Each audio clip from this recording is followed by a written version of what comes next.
अध्यात्माची ताकद काय असते आणि नाथांच्या भक्तींचा महिमा काय असतो हे तुम्हाला आजच्या ब्लॉगमध्ये समजून येईल, ज्याची प्रचिती मला पण आली आहे।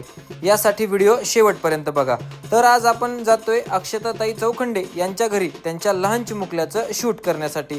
ताईंनी त्यांचा हा स्लॉट 1 महिन्यापूर्वीच बुक केला होता, परंतु कंटिन्यू शूट असल्यामुळे आणि वेटिंग असल्यामुळे ताईंचे शूट आजवरती पोहोचले। ताईंना आपल्या ट्रेडिशनल थीम खूप आवडल्या होत्या, तरी आम्ही सगळ्यात पहिल्यांदा एक वेस्टर्न थीम केली व त्यानंतर श्रीकृष्णांची थीम केली व दादांना आवडलेली वारकरी ही थीम केली। वारकरी थीम मध्ये बाळ खूपच गोड दिसत होतं।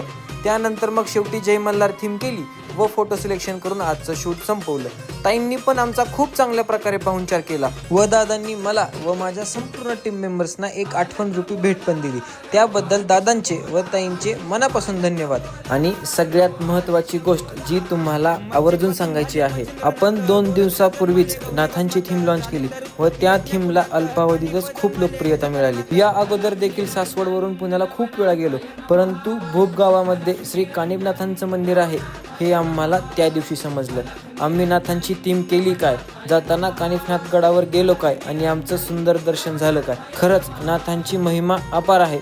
ओम नमो आदेश। आणि तुम्ही जर ही नाथांची थीम बघितली नसेल तर आपल्या पेजवरती जाऊन ती नक्की बघा। धन्यवाद।